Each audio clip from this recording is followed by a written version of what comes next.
Hello बच्चों, आज हम लोग कक्षा 10 का पाठ 12 पढ़ेंगे। लखनवी अंदाज। लखनवी अंदाज के लेखक हैं यशपाल। यशपाल एक बहुत बड़े प्रसिद्ध हिंदी के व्यंग्यकार हैं। इन्होंने बहुत से ऐसी कहानियाँ, उपन्यास लिखे जो कि व्यंग के लिए बहुत प्रसिद्ध हैं। तो हम पहले देखते हैं इस पाठ में हम क्या पढ़ने जा रहे हैं। अभी पाठ में क्या है, लेखक को लखनवी अंदाज पाठ एक व्यंग्यात्मक कहानी। अब ये कहानी कैसी है, बड़े व्यंग की कहानी है जिसमें लेखक ने एक सामंती वर्ग पर व्यंग किया है। सामंती वर्ग किसे कहते हैं बच्चों? जब अंग्रेज हमारे ऊपर शासन कर रहे थे तो अंग्रेजों ने एक चाल चली और हम में से ही कुछ लोगों को सामंत बना दिया, जमींदार बना दिया, हम में ऊंची पदवी दे दी और वो लोग काम करते थे अंग्रेजों के लिए और अत्याचार करते थे हिंदुस्तानियों पे। तो ऐसा एक वर्ग बन गया जो दिखावे की जिंदगी जीता था, दोहरी जिंदगी जीने का आदी था। मतलब बाहर कुछ और अंदर कुछ और, हाथी के दांत खाने के और दिखाने के और, ये ऐसी जिंदगी जीता था। तो ऐसे ही कोई नवाब साहब जो है उनका वर्णन किया गया है, जो ट्रेन के सेकंड क्लास के डब्बे में बैठे और यात्रा कर रहे हैं और अपनी रईसी का प्रदर्शन कर रहे हैं। और अपनी रईसी मतलब बहुत रईस है, उसका प्रदर्शन मतलब दिखावा कर रहे हैं। खीरे में नमक मिर्च लगा करके उसको खाते नहीं है बल्कि सूंघ करके और फेंक देते हैं। बस इतनी सी कहानी है। अब इस कहानी को लेखक ने कितने सुंदर ढंग से बताया है, लिखा है। आप ये जब पुस्तक में पूरी कहानी लाइन बाय लाइन पढ़ेंगे तो आपको उसका आनंद आएगा। यहाँ पर हम उसका सारांश पढ़ेंगे। तो पहले कवि परिचय देखिए। यशपाल का जन्म 1903 में पंजाब के फिरोजपुर छावनी में हुआ था। प्रारंभिक शिक्षा कांगड़ा में ग्रहण करने के बाद लाहौर के नेशनल कॉलेज से बीए किया। अभी इन्होंने, ये पंजाब के थे, 1903 में जन्म हुआ और इन्होंने अपनी जो प्रारंभिक शिक्षा थी वो लाहौर के नेशनल कॉलेज से ली। वहाँ इनका परिचय भगत सिंह और सुखदेव से हुआ। ये भगत सिंह और सुखदेव हमारे स्वतंत्रता सेनानी, स्वाधीनता संग्राम की क्रांतिकारी धारा से जुड़ाव के कारण ये जेल भी गए। अब क्योंकि ये खुद भी स्वतंत्रता संग्राम की धारा से जुड़े थे तो ये कई बार इनको जेल भी जाना पड़ा।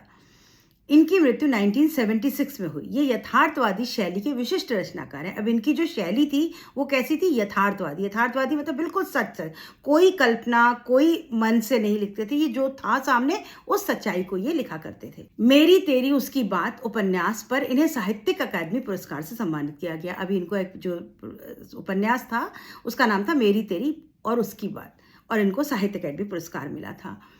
अब हम इनकी कहानी का सारांश देखते हैं। लेखक को पास ही कहीं जाना था। पैसेंजर ट्रेन चलने को तैयार खड़ी थी। लेखक ने यह सोचकर सेकंड क्लास का टिकट ले लिया कि उसमें भीड़ कम होती है। अभी लेखक को कहीं जाना था। यशपाल की खुद की आपबीती कहानी है और वो कह रहे हैं कि उनको कहीं जाना था तो उन्होंने पैसेंजर ट्रेन सामने खड़ी थी, उसका टिकट ले लिया। टिकट लेकिन कौन सा लिया? सेकंड क्लास का। ट्रेन में टिकट होते हैं first class, second class, third class, general डिब्बा। तो सेकंड क्लास जो है वो हाई क्लास माना जाता है। उसमें अच्छे रईस लोग ही जाया करते हैं और लगभग खाली पड़ी रहती क्योंकि आम जनता तो जनरल में चलती थी। तो इन्होंने ये सोचकर ले लिया कि वह आराम से खिड़की से प्राकृतिक दृश्य देखते हुए किसी नई कहानी के बारे में सोच सकेगा। अब उन्होंने सोचा मैं आराम से बैठूंगा, भीड़ होगी नहीं, नई कहानी के बारे में सोचूंगा, खिड़की से थोड़ा दृश्य देखूंगा। लेखक दौड़कर एक डिब्बे में चढ़ा, किंतु आशा के विपरीत डिब्बा खाली नहीं था। उस डिब्बे में बर्थ पर एक सज्जन बैठे थे जो सफेद पोश लखनवी नवाब थे। अभी जब ये वहां पहुंचे तो डिब्बा खाली नहीं था, उसमें एक कोई सफेद पोश आदमी बैठा हो। सफेद पोश यानी जो अच्छे दिखने में बड़ा सूटेड बूटेड सा कोई अच्छे इंसान कोई बैठा हुआ था, कोई नवाब साहब। वे आराम से पालती मार बैठे थे। अब नवाब साहब सीट पर, बर्थ पर आराम से पालती वालती मार करके बैठे हुए थे। उनके सामने तौलिए पर 2 ताजे चिकने खीरे रखे थे और एक तौलिया बिछा था, उसके ऊपर 2 बढ़िया खीरे रखे थे। खीरा आप समझते हो, कुकम्बर। लेखक का अचानक डब्बे में चढ़ आना उन सज्जन को भाया नहीं। अब वो जब जैसे ही लेखक चढ़ा तो उनको बिल्कुल अच्छा नहीं लगा कि अरे ये आदमी कैसे चढ़ाया, क्योंकि वो तो सोचे थे हम तो हाई क्लास है, इसमें तो कोई आएगा नहीं, मैं तो आराम से बैठ कर जाऊंगा। अचानक एक आदमी चढ़ गया तो उनको अच्छा नहीं लगा। उनका असंतोष नवाब के चेहरे से साफ झलक रहा था और नवाब साहब को बिल्कुल संतोष नहीं, असंतोष से अनसेटिस्फैक्शन उनके चेहरे पर दिखाई देने लगा कि यह कौन आ गया, ये आकर के बैठ गया मेरे सामने।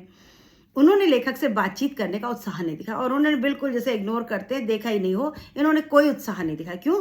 क्योंकि वो तो सफेद पोश थे, उनसे तो किसी और से बात करना, उनकी तो बेइज्जती हो जाती। तो लेखक ने भी आत्मसम्मान में आंखें चुरा ली। अभी लेखक को लगा जब ये सामने वाला बात नहीं करना चाहता तो मैं इनसे क्यों बात करूं। तो लेखक ने भी अपनी आंखें चुरा ली। आंखें चुराना मुहावरा है, मतलब आंख फेर लेना, मुंह फेर लेना। तो लेखक ने भी उनकी तरफ कुछ ध्यान नहीं दिया। अगर लेखक अपनी तरफ से बोलता तो इनका आत्मसम्मान नीचे हो जाता कि अच्छा ये बात नहीं कर रहा, मैं बात करूं, ये अपनी ऐंठ में है तो मैं भी अकड़ में रहूंगा। इन्होंने भी उनसे कोई बात नहीं करी। नवाब साहब ने सेकंड क्लास का टिकट शायद इसलिए लिया था कि वो अकेले यात्रा कर सकेंगे। अब नवाब साहब ने क्यों टिकट लिया था कि मैं बिल्कुल अकेले बैठ करके यात्रा करूंगा, वे अकेले यात्रा कर सकेंगे। और उन्हें ये बिल्कुल अच्छा नहीं लग रहा था कि कोई सफ़ेदपोश उन्हें मंझले दर्जे में सफ़र करते देखे। अभी नवाब साहब के लिए वो सब जो सेकंड क्लास का दर्जा था उसमें भी जर्नी करना उनके निशान के खिलाफ था।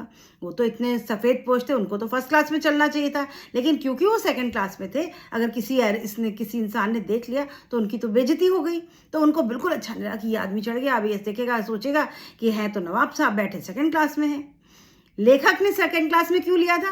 क्योंकि वो एक आम आदमी था, उसको जनरल में चलना चाहिए था। उसने सेकंड क्लास इसलिए ले लिया कि इसमें भीड़ नहीं होगी, तो मैं आराम से अपनी कहानी के बारे में सोचूंगा। खीरे भी उन्होंने वक्त काटने के लिए खरीदे होंगे। अब नवाब साहब ने 2 खीरे खरीद लिए होंगे कि आराम से बैठ के खाएंगे, थोड़ा समय कटेगा।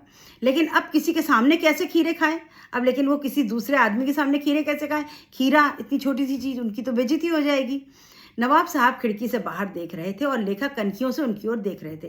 अब नवाब साहब जो थे वो खिड़की के बाहर देख रहे थे और लेखक जो थे कनखियों से, मतलब टेढ़ी नज़र से उनकी तरफ देख रहे थे, मतलब देख भी रहे थे और नहीं भी देख रहे थे। नवाब साहब ने लेखक का अभिवादन करते हुए पूछा। अब नवाब साहब खुद ही पहले बोले और इनका अभिवादन किया, नमस्कार किया और उनसे बोले, जनाब खीरे का शौक फरमाएंगे? और फिर ये तो तहजीब है ना, लखनऊ की तहजीब, कि लखनऊ जो है वो नवाबों का शहर है, वहाँ पहले आप की कहानी चलती है। तो उन्होंने अपनी तहजीब का परिचय देते हुए क्या कहा, जनाब खीरे का शौक फरमाएंगे? अब इस पाठ में बच्चों बहुत से उर्दू के शब्द हैं, तो शौक फरमाएंगे मतलब खाएंगे। लेखक ने शुक्रिया अदा करते हुए मना कर दिया। शुक्रिया, उनका धन्यवाद, नहीं थैंक यू, मैं नहीं खाऊंगा। तब नवाब साहब ने तौलिया झाड़ कर सामने बिछा दिया। अब नवाब साहब ने तौलिया झाड़ी और सामने बिछा दी और दोनों खीरों को धो पोंछ कर सजा दिया। उन्होंने खीरे को साफ करके पोंछा और रख दिया। फिर चाकू निकालकर खीरों के सिरे काटे और उनका झाग निकाला। अभी आपने खीरा काटते देखा होगा, ऊपर से हम उसकी एक स्लाइस काटते हैं और फिर उसको ऐसे करके घिसते हैं तो उसमें से झाग निकलता है। कहते हैं वो झाग निकाल दो तो खीरे का कड़वाहट खत्म हो जाती है। तो उन्होंने उसका सर काटा और झाग निकाला।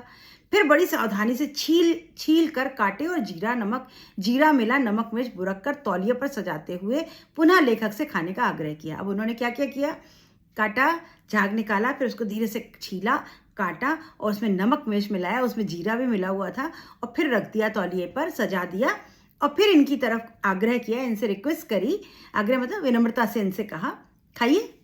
लेखक ने आत्मसम्मान बनाए रखने के लिए पेट खराब होने का कारण इच्छा न होने के बहाना बनाया। अब लेखक का आत्मसम्मान बहुत ऊंचा था, उसने कहा मैं बड़े ये होंगे नवाब अपने घर के, मैं क्यों इनका खीरा खाऊं?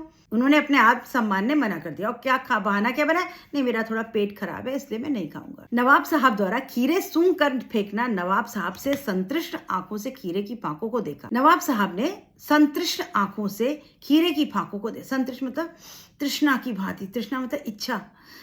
अब नवाब साहब के मुंह में पानी आ रहा है। बच्चों, कभी आपने खीरा खाया हो तो खीरे को जैसे ही काटो, ऊपर नमक मिर्च नींबू डालो तो मुंह में पानी आने लगता है बस जल्दी से गप खा ले।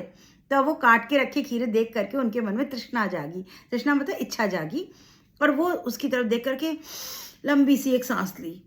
खीरे की एक फांक को उठा करके होठों तक ले जा करके सूंघा और स्वाद से आनंद और पलके मूंद लिया। स्वाद का जो आनंद है उससे उनकी आंखें बंद हो गई। आहा कितना स्वादिष्ट है। और ऐसे करके मतलब पानी को गले के नीचे उतारा, जो थूक मुंह में आ गया ना लार, उसको गले के नीचे उतारा। इसके बाद उन्होंने फांक को खिड़की से बाहर फेंक दिया।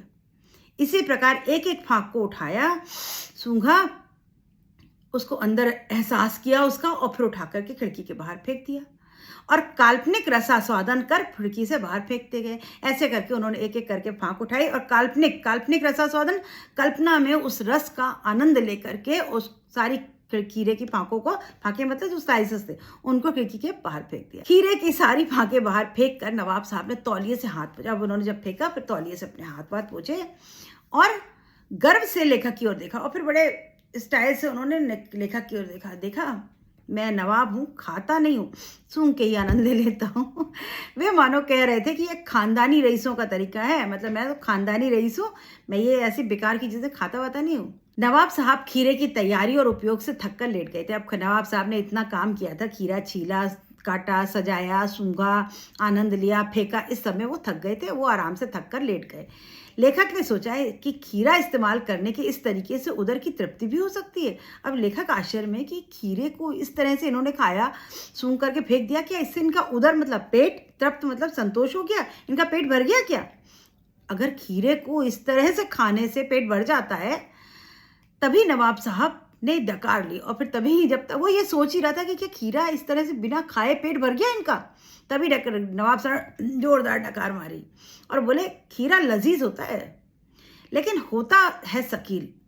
अब नवाब साहब ने क्या किया और दिखावा किया। क्या किया कि उन्होंने बोला खीरा लजीज होता है मतलब बड़ा स्वादिष्ट होता है, लजीज मतलब स्वादिष्ट होता है, लेकिन होता बड़ा शकील है। शकील मतलब जो आसानी से पचे ना, मतलब पेट को भारी होता है। उन्होंने बोला स्वादिष्ट बहुत होता है लेकिन पेट में पचता नहीं है, इसीलिए मुझे डकार आई है। अब ये उन्होंने और दिखावा किया। ना मुराद मैदे पर बोझ डाल देता है। ना मुराद खीरे को उन्होंने बुरा भला कहा, अरे बिल्कुल बेकार चीज होती। मैदा मतलब पेट, लिवर पर, मैदे पर बोझ डाल देता है मतलब पेट एकदम भारी कर देता है। यह सुनकर लेखक ने सोचा जब खीरे के स्वाद और गंध की कल्पना से पेट भर सकता है, भर जाने से डकार आ सकती है, तो बिना विचार, घटना और पात्रों के इच्छा मात्र से नई कहानी भी बन सकती है। अब लेखक के मन में आया कि अगर जिस तरह से नवाब साहब ने बिना खाए खीरे का स्वाद भी ले लिया, पेट भी भर गया और डकार भी आ गई, तो अगर ऐसा हो सकता है तो कहानी, जैसे वो कहानी लिखने गए थे ना, तो कहानी भी बिना कथ्य के, बिना किसी घटना के, बिना किसी विचार के, बिना पात्रों के, फिर तो कहानी भी लिखी जा सकती है। सारांश क्या है कि बिना पात्र, बिना घटना, बिना कथानक की कहानी नहीं लिखी जा सकती। ठीक उसी प्रकार जैसे कि खीरे को बिना खाए ना तो पेट भरेगा, ना आपको संतुष्टि होगी और ना डकार आएगी। सब क्या है? दिखावे की दुनिया है। ये दिखावे की दुनिया है जो अपने आप को बड़ा और अमीर दिखाने के लिए किस तरह के नाटक करती है। तो ये ऐसी नवाबी संस्कृति पर एक गहरा करारा व्यंग है कि जो दिखावा करते हैं वो कैसे होते हैं। वो लोग अंदर से वो कुछ होते हैं, बाहर से कुछ होते हैं। और बच्चों ये हम और आप सब हैं। अगर आप अपना घर में आपके ड्राइंग रूम होगा, कोई बाहर की जगह, हम लोग क्या करते हैं, बाकी घर कैसा भी हो, हमारा अंदर फटी चादर बिछी हो, लेकिन हम ड्राइंग रूम में सब कुछ सुंदर सुंदर, साफ साफ, बढ़िया बढ़िया रख देते हैं। क्यों? क्योंकि हम भी दिखावे की संस्कृति में विश्वास रखते हैं। हम चाहते हैं कि कोई आए तो हमारी कमियां ना देखे, हमारी अच्छाइयाँ देखे। हम दिखाने के लिए बहुत कुछ करते हैं। और आजकल तो बच्चों दिखावे के लिए आदमी पता नहीं कितना बेमतलब का खर्चा करता है जिसकी कोई ज़रूरत नहीं। आजकल शादियां आपने देखी होंगी, कितना पॉम्प एंड शो हो गया है, कितना खर्चा करते हैं। किस लिए? दिखावे के लिए। हम तो बड़े हाई क्लास आदमी हैं इसलिए हमने खर्चा किया है। अक्लमंदी कहीं की, वो महामूर्खता है। लेकिन दुनिया दिखावे की है, इस पॉम्प एंड शो की है। उसके ऊपर एक व्यंग है। ये कहानी, छोटी सी कहानी है। आशा है आपको कहानी समझ में आ गई होगी। पुस्तक से अपनी कहानी को लाइन बाय लाइन ज़रूर पढ़िएगा बच्चों।